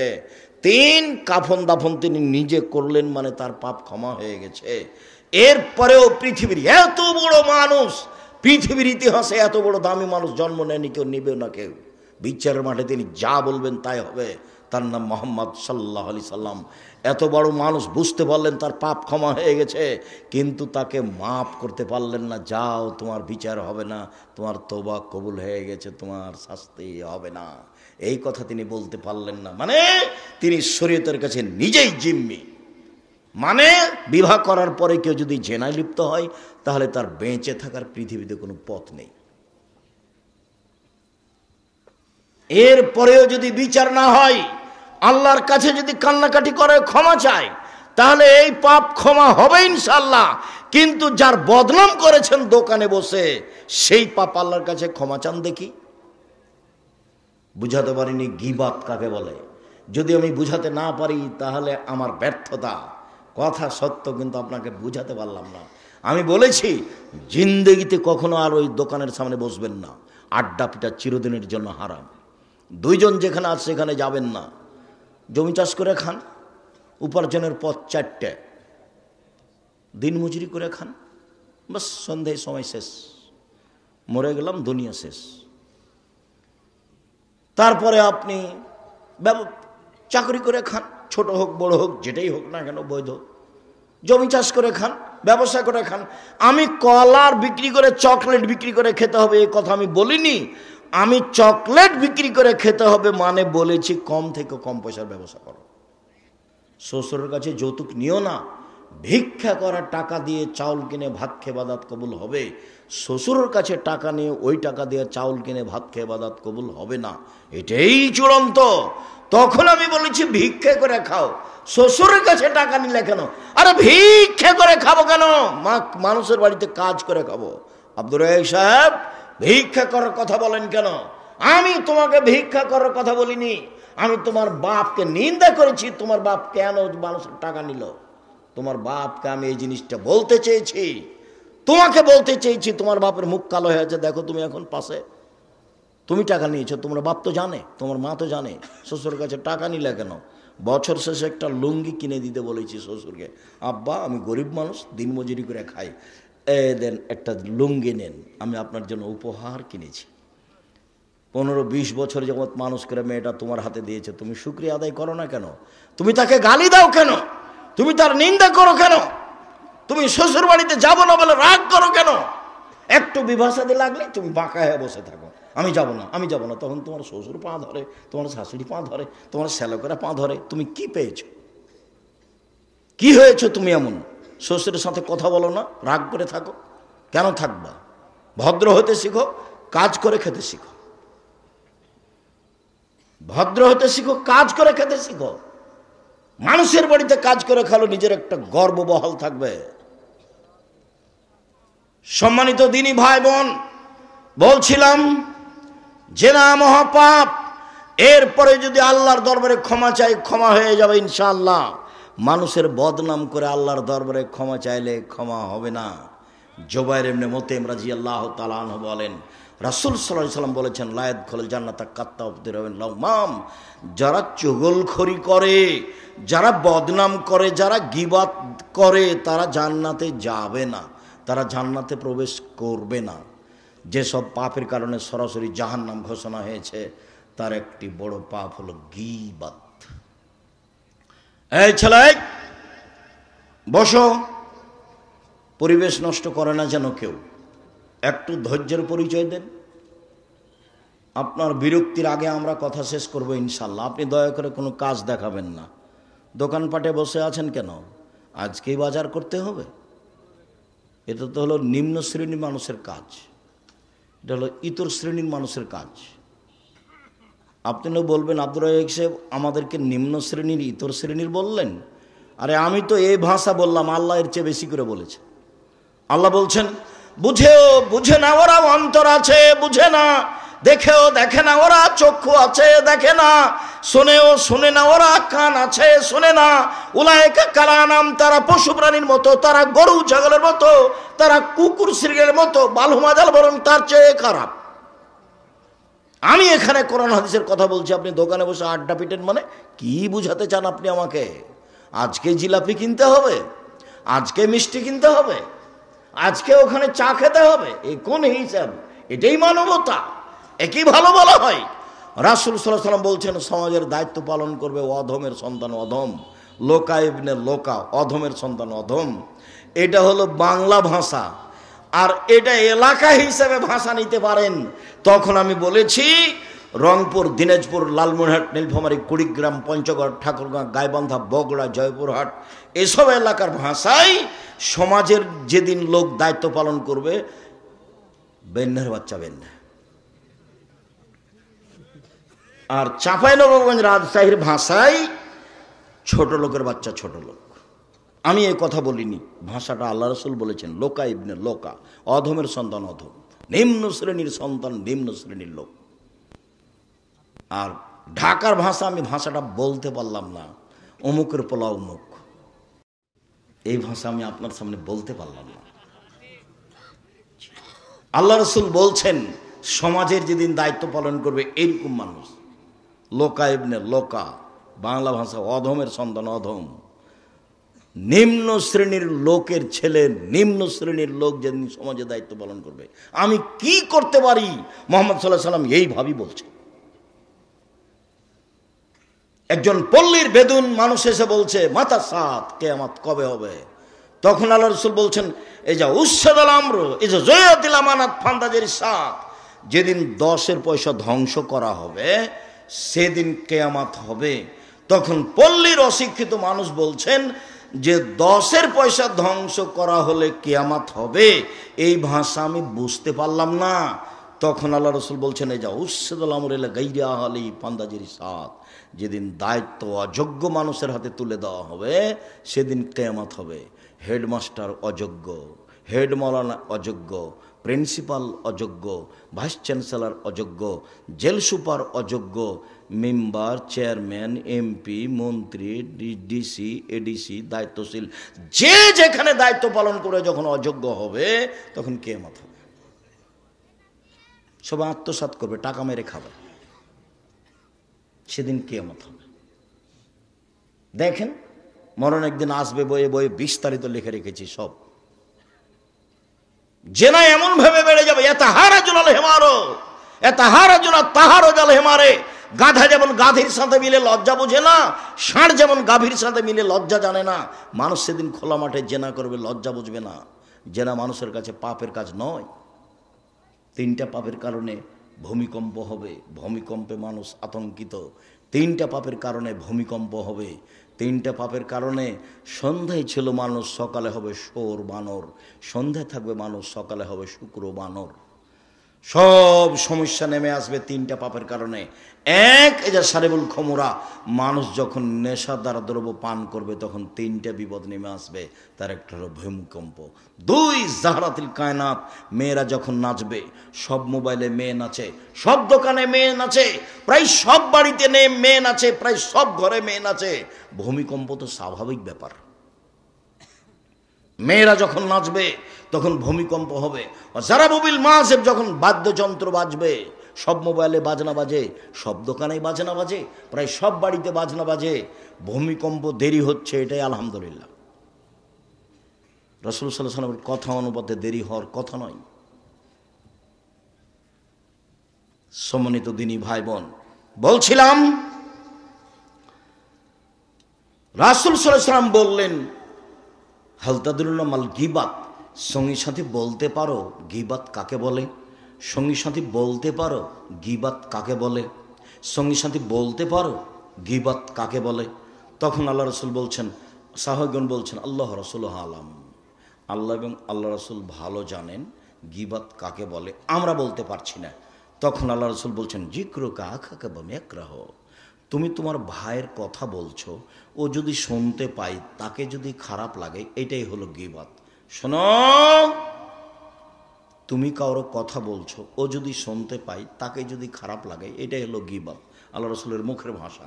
আল্লাহ রসুল গীবাতের সংজ্ঞা দিচ্ছেন। পৃথিবীর মানুষ শুনে রেখো, তুমি কারো কথা বলছো, ও যদি শুনতে পাই তাকে যদি খারাপ লাগে, এটাই হলো গীবাত। এই পর্যন্ত আল্লাহ রসুল বলতেই সাহাবিগণ বলে উঠলেন, আরে তাই ইনকানা ফিয়া মাকুলো, আল্লাহ রসুলও যদি চুরি করে থাকে আমি বলি চোর, তাহলেও কি গীবাত? আল্লাহ রসুলও যদি জেনা করে থাকে আমি বলি জেনাকার, তাহলে কি গীবাত? তখন আল্লাহ রসুল বলছেন, শোনো, ইনকানা ফিয়া মাতাকুল্লো ফাঁকা দিগতাবতাহু, ও যদি চুরি করে থাকে তুমি বলো তাহলে গীবাত, ও যদি জেনা করে থাকে তুমি বলো তাহলে গীবাত। মেকুন মাতাকুল্লো ফাঁকা বাহাত্তাহু, আরও যদি না করে থাকে তুমি বলো তাহলে অপবাদ, ও যদি না করে থাকে আর তুমি বলো তাহলে অপবাদ। গীবাতের ক্ষমার পথ হলো হাত ধরে ক্ষমা নিতে হবে, 1। 2 হলো যদি হাত ধরে ক্ষমা না নেন, বিচার মাঠে নেকি দিয়ে বুঝিয়ে দিতে হবে। কয়টা নেকি করেছেন? আপনারা হিসাব যখন নেকি থাকবে না তখন কি হবে? তখন আল্লাহ রসুল বলেছেন, ওর পাপ গীবাত পরিমাণ নিতে হবে, দিয়ে ও জান্নাতে চলে যাবে আর এ যাবে জাহান্নামে। এটা বিচারের পদ্ধতি। আর যদি অপবাদ হয় তাহলে 80 লাঠি। যদি অপবাদ হয় তাহলে কত লাঠি? 80 লাঠি ছাড়া আপনি পবিত্র হবেন না। কেন আপনি দোকানে বসতে গেলেন? আপনাকে আমি কতবার বলেছি দোকানের সামনে যাবেন, আসসালামু আলাইকুম, আহমদ লবণ আছে? জি আছে, 1 কেজি লবণ দাও। আহমদ মরিচ আছে? জি আছে, 200 মরিচ দাও। বাস নেওয়া শেষে, টাকা দেওয়া শেষে, আসসালামু আলাইকুম। ওখানে আপনি বসলেন কেন? আপনাকে যে আমি বলেছি 2 জন যেখানে বসে আছে সেখানে বসবেন না। আর আপনার বাড়িতে কোনো মহিলা মানুষ গেছে ধান চাউল কর্জ নিতে, তখন গিয়েই বলছে, আর শুনেছো বুবু চাঁপে নওমজের ভাষা, এখন এই সিরাজগঞ্জে বুবু বলে কিনা আমি জানি না, শুনেছো বুবু এই এই এই ঘটনায় অমুক মেয়ের কথা শুনেছ? তখন আপনার স্ত্রী বলল, চুপ থাকেন, মুখ খুলবেন না। মানুষের বদনাম করেন কেন? আর একবার মুখ খুললে আপনাকে আমি চাউল কর্জ দিব না, জান। আর আপনার ওই স্ত্রীর যদি স্বভাব হয়, কি বলো তো কি বলো তো, একটু বসেলে, আরে বসো, পরে আগে বলো না, তাহলে কি হবে? গীবত আবার শুনতে ভালো লাগে। আর যে শত্রু পক্ষ, ওর যদি গীবত হয় আরো ভালো লাগে। আর এমন শান্তি পায়, ও যদি বিপদে পড়ে তাহলে বলে ঠিক হয়েছে। বিপদগ্রস্ত ব্যক্তি যদি শত্রু হয় তাহলে খুব খুশি। আমি নিজে চোখে গরু জব করতে দেখেছি, যে খুশি হয়েছে তা কি জব করতে দেখেছি, গরু জব করতে দেখেছি। কেন? ও বিপদে পড়েছে সেই জন্য। আর দুই ভাই গন্ডগোল করে ঢেঁকি কেটে ভাগ করে নিচ্ছে, এটা আমার চোখের সামনে। ঢেঁকি কেটে কি করেছে? ভাগ করে নিয়েছে। দুই ভাই দিন রাত স্বামী স্ত্রী খেলে ওর বদনাম করে নিজের ভাইয়ের। ঝগড়াতে এভাবে বলছে, তখন আমি পাশে দাঁড়িয়ে, গ্রামের ছেলেপিলা মানুষ আমরা দৌড়ে গেছি যে বাড়িতে ঝগড়া হচ্ছে, তখন বলছে থাম থাম, আমি তো এখান থেকে চলে যাব, আমার ভাগটা এমন লোকের কাছে বিক্রি করব যে তোকে গুতাতে পারে। অথচ আল্লাহ রসুল বলছেন, নিজের ভাই যখন বলবে জমি আমি কিনবো না, তুমি যার কাছে ইচ্ছা বিক্রি করো, তখন তুমি অন্যের কাছে বিক্রি করতে পাবা, তাছাড়া তোমার বিক্রি নিষেধ। কথা মুহাম্মদ সাল্লাল্লাহু আলাইহি ওয়াসাল্লাম বলছে। কথা বুঝাতে পারিনি, আর একবার বলি। আমাদের গ্রামের ওই লোকটা বলছে ওর ভাইকে ঝগড়াই, যে শোন, আমি তো এখান থেকে চলে যাব, তা আমার জমির ভাগটা তোকে দিব না, এমন মানুষের কাছে বিক্রি করব যে মানুষ তোকে কি করতে পারে? গোতাতে পারে, উচিত শিক্ষা দিতে পারে। অথচ আল্লাহ রসুল বলেছেন যে ভাই ভাইয়ের ভাগ বিক্রি করতে পাবে না ভাইকে না বলে। যখন ভাই বলবে ঠিক আছে ভাই, আমি তোমার ভাগ কিনতে পারছি না, যেখানে ইচ্ছে সেখানে বিক্রি করো, তখনই অন্যের জায়গাতে বিক্রি করবে, অন্যের কাছে বিক্রি করতে। যা বিক্রি নিষেধ। কিভাবে বদনাম গড়ে উঠছে সমাজে! দল করলে, সংগঠন করলে, দলাদলি করলে, মারামারি করলে এটা হবে একবারে গীবাত বদনামের বন্যা। আমি বসে আছি, হঠাৎ করে ওই সাংবাদিক ঢুকেছে প্রতিষ্ঠানে। আমি সাধারণত কারোর সাথে এরকম কথা বলি না, তো আমি অফিসে কি কাজে বসেছিলাম, চলে এসেছে। তো আমার সাথে এখন কথা বলছে, বলতে বলতে বলছে যে আপনার প্রতিষ্ঠানে এটা ঘটেছিল। তখন আমি বলছি, সেই কথা এখন কেন? ভিক্ষা করে খেতে পারেন না? এই কাজ করতে কেন এসেছেন? সাংবাদিকতায় হারাম। সাংবাদিকদের কাজই হলো মিথ্যে কথা কি করা? প্রকাশ করা। একটু পরে বলছি, দেখেন মিথ্যে কথা প্রকাশ করা কত কঠিন। আল্লাহ তাআলা বলছেন, ওয়ালা তাজাসসু, পৃথিবীর মানুষ তোমরা দোষ ত্রুটি উদ্ঘাটন করো না। দোষ ত্রুটি উদ্ঘাটন করা চিরদিনের জন্য হারাম। তিনি বলছেন, ওয়ালা তাহাসসু, মানুষের গোপন কথা কান লাগিয়ে শোনো না। যারা মানুষের গোপন কথা কান লাগিয়ে শোনে তাদের কানে বিচারের মাঠে তামা সীসাকে গলিয়ে জাহান্নামের আগুনে গলে কানে ঢেলে দেওয়া হবে। মানুষের গোপন কথা শোনা হারাম, মানুষের দোষ ত্রুটি উদ্ঘাটন করা হারাম। রাসূল সাল্লাল্লাহু আলাইহি ওয়াসাল্লাম বলেন, মান সাতারা মুসলিমান সাতারাহুল্লাহু ফিদ দুনিয়া ওয়াল আখিরাহ। কেউ যদি মানুষের দোষ ত্রুটি দুনিয়াতে ঢেকে রাখে, আল্লাহ বিচারের মাঠে তার দোষ ত্রুটি ঢেকে রাখবেন। এক মিনিট এদিকে লক্ষ্য করেন, এই ছেলে ঘুমিয়ে আছো নাকি? এদিকে লক্ষ্য করো। আল্লাহ তাআলা বিচারের মাঠে একজন পাপীকে নিয়ে আসবেন, নিয়ে এসে তার বাহু দিয়ে আড় করে রাখবেন, কাউকে দেখতে দিবেন না, দিয়ে তার আমলনামাটা সামনে ধরে বলবেন, দেখো তো এগুলো কি তোমার পাপ? ওদিকে আড় করে আছে, কেউ যেন দেখতে না পায়। আল্লাহ বলছেন এভাবে, দেখো তো এটি কি তোমার পাপ? তখনও বলবে জি, এগুলি আমার পাপ। তখন আল্লাহ বলবেন, তুমি কি মনে করো আমার ফেরেশতারা অন্যায় লিখেছে? তখনও বলবে জি না, আমি এটা বলি না যে ফেরেশতারা অন্যায় লিখেছে। তখন আল্লাহ বলবেন, তুমি আমাকে কিছু বলতে চাও? তখন লোকটা বলবে জি না, আমি কিছু বলতে চাই না। তখন আল্লাহ বলবেন, শোনো, তোমার একটা ভালো অভ্যাস ছিল, তুমি মানুষের দোষ ত্রুটি ঢেকে রাখতে। তুমি মানুষের দোষ ত্রুটি ঢেকে রাখতে পারো, আমি আল্লাহ হয়ে তোমার দোষ ত্রুটি ঢেকে রাখতে পারি না। যাও, তোমার বিচার হবে না, তোমাকে মাফ করে দিলাম। বলেন সাংবাদিকের কি হবে? ওর আর কোনো রুজির পথ নেই। আমি ভিক্ষা করে খেতে বলছি, এটা তো একটা গতি, আমার দিনমজুরি করে খাবে, আরো দুনিয়াতে অনেক পথ আছে। চকলেট বিক্রি করেই খেতে হবে তা তো নয়, কলা বিক্রি করে খাবে, জুতা স্যান্ডেল বিক্রি করে খাবে, কাপড় চোপড় বিক্রি করে খাবে, অনেক পথ আছে উপার্জনের। এই অটো চালানোর চেয়ে, অটো দিয়ে রাস্তা ঘেরার চেয়ে ব্যবসা করা ভালো। জুতা স্যান্ডেল রাস্তায় বিক্রি করো, অত রিক্সের উপরে বোঝা নিতে গেলে কেন? ছোট থেকে ছোট ব্যবসা করো। সত্যবাদী বিশ্বস্ত ব্যবসায়ীরা কোটিপতি, জান্নাত কিনবে কোটি টাকার ব্যবসা করে। আমি জান্নাত কিনবো জুতা স্যান্ডেল বিক্রি করে ফুটপাতে। আমি বিশ্বস্ত, 10 টাকা দিয়ে জুতা কিনেছি, 12 টাকা বিক্রি করব, 40 টাকা বিক্রি করব না। ঢাকা বাইতুল মোকাররমে চতুর্দিকে জুমার দিন জিনিস বিক্রি হয়, কাপড় চোপড়। একজন বলছে পাঞ্জাবি, তখন আর একজন বলছে 3000। একজন বলছে পাঞ্জাবি, তখন আর একজন বলছে 3000। তার মানে সন্ধ্যা পর্যন্ত পাঞ্জাবি বিক্রি হলো 3000 টাকা করে। এখন দুইজন বাড়ি যাচ্ছে আর বলছে যে পাঞ্জাবিগুলোর দাম 300 করে রে, 3000 করে বিক্রি করেছি। তো এইভাবে ফাঁকি দিয়েছে। আপনি 3 মাস পরে গিয়ে দেখেন আর দোকানও নাই, লোকটাও নাই, কিছুই থাকবে না। মিথ্যা কথায় ফাঁকি দিয়ে ব্যবসা করলে এমনি হারাবে, ওটা রাসূল বলেছেন। এখানে যেমন বলেছেন সত্যবাদী বিশ্বস্ত ব্যবসায়ীরা নবীদের সাথে থাকবে, ওটাও তো এমন বলেছেন মিথ্যা কথা ফাঁকি দিয়ে ব্যবসা করলে সব কিছুই হারাবে। সম্মানিত দিনী ভাই বোন, রাসূল সাল্লাল্লাহু আলাইহি ওয়াসাল্লাম বলেন, লা তুজুল মুসলিমিনা, পৃথিবীর মানুষ তোমরা মুসলমানকে কষ্ট দিও না, ওয়ালা তুয়াইরু, তাদের নিন্দা করো না, ওয়ালা তাত্তাবিউ আওরাতিহিম, তোমরা মানুষের পিছনে পড়ো না। মাইয়াত্তাবিউ আওরাত আখিল মুসলিম, পৃথিবীর কোনো মানুষ যদি কোনো মানুষের পিছনে পড়ে, বদনামের পিছনে পড়ে, ইত্তাবিল্লাহ আওরাতাহু, তাহলে আল্লাহ তার পিছনে পড়ে যাবেন।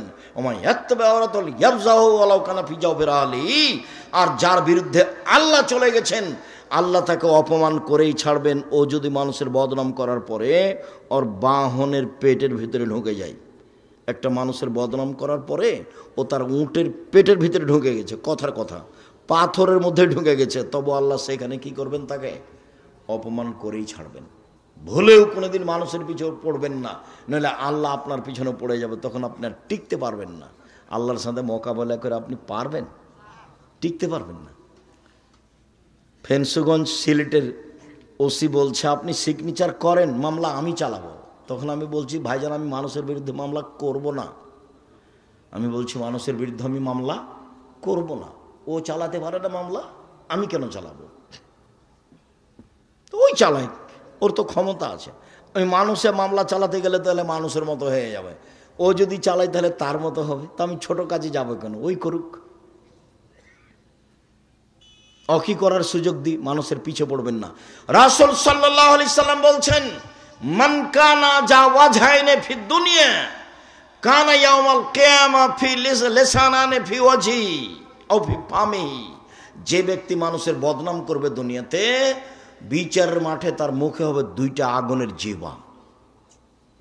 যে ব্যক্তি মানুষের বদনাম করবে দুনিয়াতে, তার মুখে হবে বিচারের মাঠে 2টা আগুনের জিহ্বা, এক মুখে 2টা জিহ্বা। আনাস রাদিয়াল্লাহু তাআলা আনহু বলেন, একদা রাসূল সাল্লাল্লাহু আলাইহি সাল্লাম বললেন, জিবরাইল আমাকে উপরে নিয়ে যাচ্ছেন। আল্লাহ নবী বলছেন, জিবরাইল আমাকে উপরে নিয়ে যাচ্ছেন। হঠাৎ দেখি অনেক মানুষ, তাদের লম্বা লম্বা তামার নখ, একমে শুনো জুহম, নখ দিয়ে একবারে মুখের উপরে খামচা মেরে গোস্ত তুলে ফেলছে, আবার নখ দিয়ে বুকের উপরে খামচা মেরে এইসব গোস্ত তুলে ফেলছে।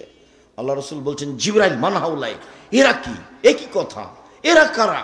তারা কেন তাদের নিজের নখ দিয়ে মুখের গোস্ত তুলে ফেলছে? কেন নিজের বুকের গোস্ত তুলে ফেলছে কেন জিবরাইল? ঘটনা কি? জিবরাইল বলছেন, হাউলাই আল্লাযিনা ইয়াকুনা ফি আরাজিন নাস, এরা হচ্ছে ওরা যারা মানুষের বদনাম করত। জীবনেও কোনোদিন মুখ খুলবেন না, মুখ বন্ধ। বাঁচার পর তিনটে, বাঁচার পর 3টে। 1, মুখ বন্ধ রাখেন, জান্নাত হবে। 2, জরুরি প্রয়োজন ছাড়া বাড়ির বাইরে যাবেন না, জান্নাত হবে। 3, পাপের জন্য কাঁদতে শিখুন, জান্নাত হবে ইনশাআল্লাহ। রাসূল সাল্লাল্লাহু আলাইহি সাল্লাম বলেছেন, গাভীর বাঁট ওলান থেকে চাপ দিয়ে দুধ বের করে ভিতরে ঢোকানো যায় না, যেমন আল্লাহর ভয়ে কাঁদে যে সে জাহান্নামে যাবে না তেমন। কতদিন বলেছি, একাই নির্জনে আল্লাহর ভয়ে কাঁদতেছে কোন পাপকে সামনে রেখে। যার চোখের পানি আল্লাহর ভয়ে ঝরে, ওর গাভীর বাঁটে আবার দুধটা ঢোকানো যেমন অসম্ভব, দহন করার পরে তার জাহান্নামে যাওয়া তেমনি অসম্ভব। এ কথা আমি বলিনি, এ কথা মুহাম্মদ সাল্লাল্লাহু আলাইহি সাল্লাম বলেছেন। তখন তিনি বললেন, পৃথিবীর মানুষ, জাহান্নাম থেকে বাঁচার তিনটা পথ। এক, মুখ বন্ধ রেখো, ভালো কথা ছাড়া মুখে ব্যবহার করো না। দুই, জরুরি প্রয়োজন ছাড়া বাড়ির বাইরে যায় না। আপনি তো ভাত খাওয়ার পরে হাতটাই ভালো করে মুছেন না, খালি চলে যাচ্ছেন দোকানের দিকে, ওখানে গল্প করবেন। সেই জন্য আপনার চরিত্র কেউ না বুঝলে আপনি তো বুঝেন। দোকানে বসে থাকতে আপনাকে ভালো লাগে, আর আপনি মুরব্বী মানুষ, কষ্ট নিয়েন না। আপনি আমার দিনী ভাই, আপনাকে আমি ভালোবাসি। আপনি বাড়িতে টিভি রেখেছেন, রাত 3টার সময় উঠেছেন তাহাজ্জুদ পড়বো বলে, দিয়ে অজু করে কষ্ট করে এখন জায়নামাজে দাঁড়াবেন। তখন মনটা চলে একটু দেখি টিভিটাতে কি আছে, এই সময় একটু দেখি। যেমন টিপ দিয়েছেন তেমনি ভারতে ল্যাংটা মেয়ে চলে এসেছে বিশাল আকৃতিতে। তাহাজ্জুদ কোথায় হারিয়ে গেছে? মন দিয়ে চলে শয়তান, সবসময় শয়তান মনের উপরে চলে।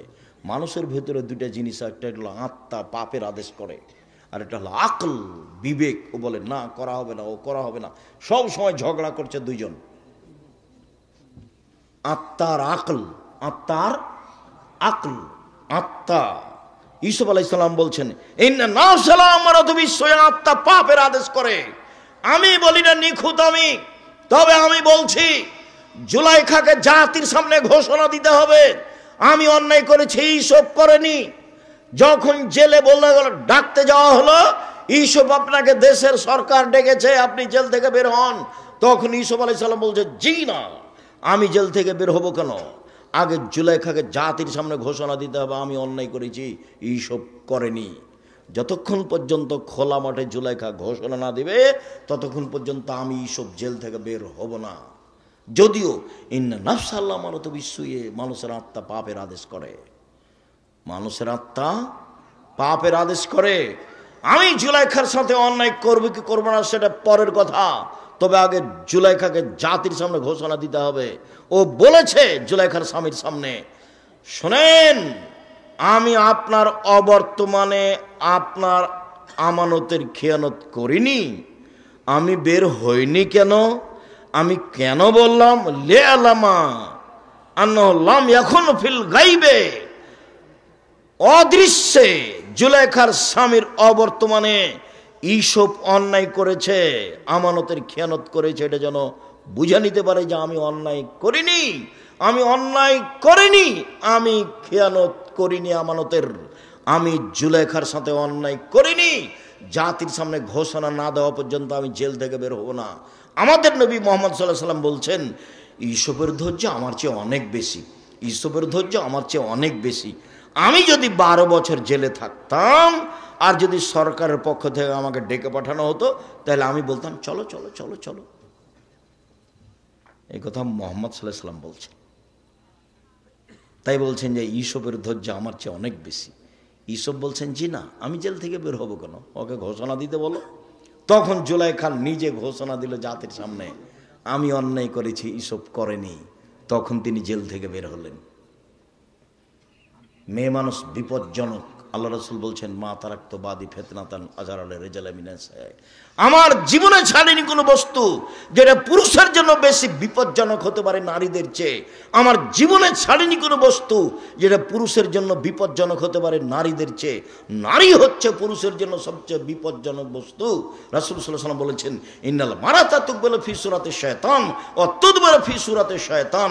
মহিলারা শয়তানের বেশ ধরে আসে, মহিলারা শয়তানের বেশ ধরে যায়, মহিলারা শয়তানের বেশ ধরে আসে, মহিলারা শয়তানের বেশ ধরে যায়। শোনন দিনী বোন, আপনাকে আমি নিন্দা করতে আসিনি। আরে আপনাকে আমি শয়তান বলবো কেন? আপনাকে তো আমি খাদিজার মতো মনে করি, আপনাকে আমি আয়েশার মতো মনে করি। দেখবেন 1 মিনিট খাদিজা দেখবেন, আয়েশা 1 মিনিট দেখবেন, দেখায় আপনাকে 1 মিনিট এদিকে দেখেন। এই মেয়ে কথা বলছো কেন? চুপ থাকো। 1 মিনিট দেখায় আপনাকে খাদিজা কাকে বলে, আয়েশা কাকে বলে। এ দেখেন, আয়েশা রাদিয়াল্লাহু তাআলা আনহা বলেন, আমার ঘরে হলো আমার স্বামীর কবর। তখন আমি কবরের পাশে যাই, মাথায় কাপড় দিই না, অত খেয়াল করি না আমি, কেন এটা আমার স্বামীর কবর। কয়দিন পরে সেখানে কবর হলো আমার বাপের, তখন আমি এমনিতে যাই কবরের পাশে, কেন এটা আমার আব্বার কবর, এটা আমার স্বামীর কবর, আমি অত খেয়াল করি না। কয়দিন পরে সেখানে কবর হলো উমারের, আমি আয়েশা উমারের কবরকে লজ্জা করে, একজন বেগানা পুরুষের কবর আছে এখানে, সেদিন থেকে আমি মাথায় কাপড় না দিয়ে কবরের পাশে যাই না। আয়েশা রাদিয়াল্লাহু তাআলা কবরকে লজ্জা করেন, একজন বেগানা পুরুষের কবরকে লজ্জা করেন আয়েশা রাদিয়াল্লাহু তাআলা আনহা। আর আপনি এখন নগ্ন পোশাকে আছেন, ভ্যানিটি ব্যাগ ঘাড়ে আছে, ফ্যাশন বোরকা আছে, বলেন আমি কি বলতে পারি আপনাকে? নখ বড় আছে, নখে নেইল পালিশ আছে, কি বলতে পারি? এখন আমি নিরুপায় বলেছি যে তোমার বাপ নেই। তোমার বাপ যদি থাকতো তো এমন হলো কেন, তুমি বলো? তখন আমি নিরুপায় বলেছি যে দেখেন বাপ কাকে বলে, পিতা কাকে বলে দেখেন। তাহলে আজকে 1 মিনিট বলি, এই ছেলেরা দেখো তো পিতা কাকে বলে, দেখো তো তুমি আজকে তোমার বাপকে চাচা বলে ডাকবে না আব্বা বলে ডাকবা, বিবেচনা করো।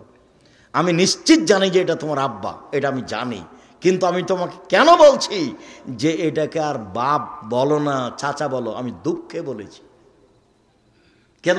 তোমার আব্বাকে আমি বুঝাতে পারিনি যে বাপ কাকে বলে। 1 মিনিট।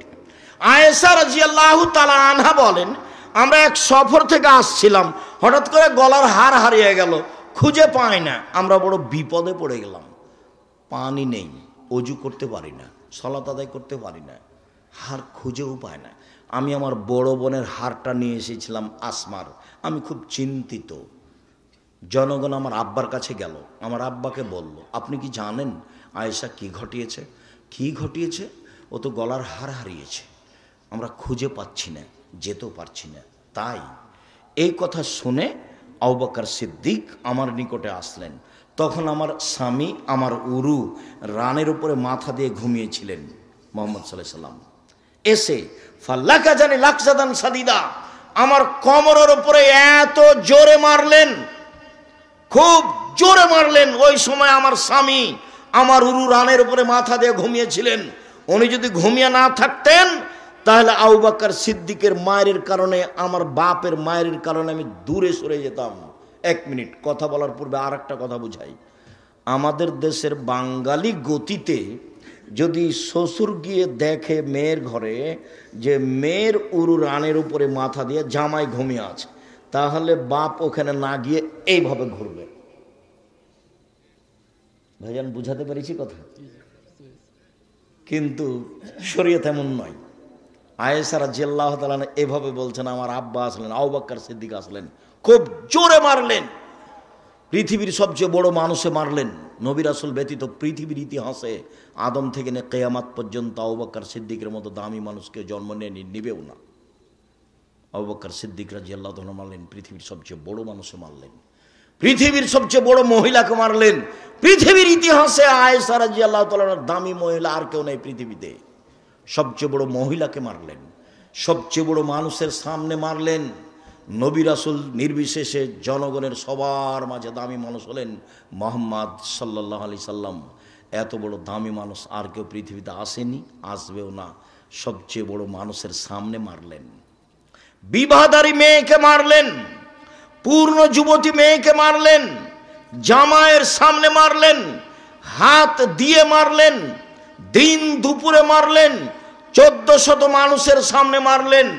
সবচেয়ে বড় মানুষে মারলেন, সবচেয়ে বড় মহিলাকে মারলেন, সবচেয়ে বড় মানুষের সামনে মারলেন, জামাইয়ের সামনে মারলেন, দিন দুপুরে মারলেন, খোলা মাঠে মারলেন, 1400 মানুষের সামনে মারলেন, হাত দিয়ে মারলেন, বিবাহদারী মেয়েকে মারলেন, পূর্ণ যুবতী মেয়েকে মারলেন। এত বড় বাপে এত বড় বেটিকে এত বড় মানুষের সামনে মেরে দিলেন। ভুল কোথায় গলার হারটা হারিয়ে গেছে খেয়াল করতে পারেননি, সেই জন্য। আর আপনার মেয়ে দিন রাত নখে নেইল পালিশ দিয়ে নখ বড় বড় করে ঘুরে আপনি ধমক দিতে পারেন না, আপনি আবার বাপ? ছিথু! আপনার মতো বাপ বেঁচে থাকা আমি আব্দুর রাজ্জাক বিন ইউসুফ চাইনি। আপনি মরে গেলে জামিয়া সালাফে আপনার ছেলে মেয়েকে লালন পালন করবে ইনশাআল্লাহ। 5,000 ছেলে মেয়ের মধ্যে 519 জন আছে ইয়াতিম অসহায়। কালকে যদি আরও 500 জামিয়া সালাফে গিয়ে ঢোকে, লালন পালনের সমস্যা হবে না ইনশাল্লাহ। আপনার মতো বাপ আমি বেঁচে থাকা চাইনি। আর যদি বেঁচে থাকতে চান তাহলে বাপের মতো হয়ে বেঁচে থাকেন। বাপ কাকে বলে? এই যে দেখেন, বাপ কাকে বলে? এই যে দেখেন, পৃথিবীর সবচেয়ে সেরা মহিলাকে পিটিয়ে দিলেন। মেয়ে কোনোদিন বাপের সামনে বড় হয় না, 7 ছেলের মা হলেও। মেয়ে মেয়ে, বাপ বাপই। আপনি যেভাবে বুঝেছেন শরীয়তে ভাবে নয়। আপনি ছেলে মেয়েকে যেভাবে লালন পালন করতে শিখছেন শরীয়তে ভাবে নয়। সম্মানিত দিনী ভাই বোন, রাসূল সাল্লাল্লাহু আলাইহি ওয়াসাল্লাম বলেছেন, আলোচনার শেষে চলে আসলাম, অনেক কথা থেকে গেল, রাসূলের কথার শেষে চলে আসলাম। তিনি বলেছেন, পৃথিবীর মানুষ যদি 2টা জিনিসের জিম্মেদারি নিতে পারে, আমি তার জান্নাতে নিয়ে যাওয়ার জন্য জিম্মেদারি নিলাম। এক, কেউ যদি মুখে কারো বদনাম না করে, আমি তাকে জান্নাতে নিয়ে যাব। কিভাবে নিয়ে যাব সেটা আমার ব্যাপার, বুখারী মুসলিম। 2, কেউ যদি জেনায় লিপ্ত না হয়, আমি মুহাম্মদ সাল্লাল্লাহু আলাইহি ওয়াসাল্লাম তাকে জান্নাতে নিয়ে যাব। কিভাবে নিয়ে যাব সেটা আমার ব্যাপার। তাকে জিজ্ঞাসা করা হলো, আল্লাহর নবী, সবচেয়ে মানুষ বেশি বেশি জাহান্নামে যায় কেন, কিভাবে? তখন তিনি বললেন, আল ফারজ আল ফাম, মুখের কারণে মানুষ বেশি বেশি জাহান্নামে যাবে, আর লজ্জা স্থানের কারণে মানুষ বেশি বেশি জাহান্নামে যাবে। যখন মুখ কন্ট্রোল করতে পারবে না, তখন ও জাহান্নামে চলে যাবে। একদা রাসূল সাল্লাল্লাহু আলাইহি ওয়াসাল্লাম বললেন, সঙ্গী সাথী বলতে পারো মানুষকে পিছন দিক থেকে ধাক্কা মেরে জাহান্নামে নিক্ষেপ করে কি? সঙ্গী সাথী বলতে পারো মানুষকে পিছন দিক থেকে ধাক্কা মেরে জাহান্নামে নিক্ষেপ করে কি? সঙ্গী সাথী বলতে পারো মানুষকে পিছন দিক থেকে ধাক্কা মেরে জাহান্নামে নিক্ষেপ করে কি? এ কথা বলতে বলতে ফাঁকা জেলেসা নাও, জিভাটা ধরে নিয়েছে, নিজের জিভা, জিভা মানুষকে পিছন দিক থেকে ধাক্কা মেরে জাহান্নামে নিক্ষেপ করে। বলেন আর দোকানে বসবেন কিনা? বলেন কারো আর বদনাম করবেন কিনা? দল সংগঠন করে আর একজনের বদনাম করে পরকাল হারায়েন না। নিজে উপার্জন করেন, প্রয়োজনে দিন মজুরি করে নিজে উপার্জন করে নিজে খাই। আমার আব্বা বলতেন, আমার নিজের আব্বার কথা বলছি, আমার আব্বা বলতেন, বেটা কারোর টিনের বাড়ি দেখে তুমি যদি খড়ের বাড়ি জ্বালিয়ে দাও তোমাকে থাকতে দেবে না, তো তোমার খড়ের বাড়িটাই তোমাকে কি করতে হবে? মূল্যায়ন করতে হবে। আর একজনের পিছনে পড়ে দিন হ্যাঁ হ্যাঁ করে ঘুরে বেড়াবা, আর আর মানুষের বদনাম করবা, আর ওকে বলবে অমুকের চরিত্র ফুলের মতো পবিত্র, তাহলে তুমি জান্নাত পেয়ে যাওয়া অত সহজ হয়ে গেল? 4টে কাজ, 5 ওয়াক্ত সালাত, যে কোনো মূল্যে, মাঠে ঘাটে যে কোনো জায়গাতে যে কোনো মূল্যে 5 ওয়াক্ত সালাত নামাজ, কোনো প্রকার আপোষ নেই। 2, কোরআন তেলাওয়াত। 4, আড্ডা পিটা হারাম। জান্নাত হবে ইনশাল্লাহ, জান্নাত হবে ইনশাল্লাহ। 1, 5 ওয়াক্ত সালাত।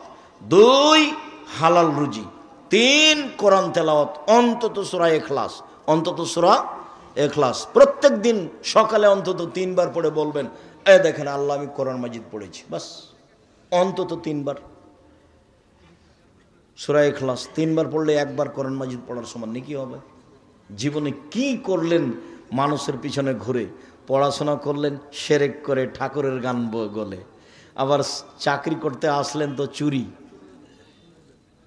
বা প্রতারণা, চুরি না হয় প্রতারণা, আর না হলে অনলাইনে ব্যবসা করলে তুমি বুঝতে পারলে না কিসের ব্যবসা করছি, কীভাবে যে টাকা ইনকাম হলো। এই ছেলে, এই ব্যবসা করলে টাকা লাগে।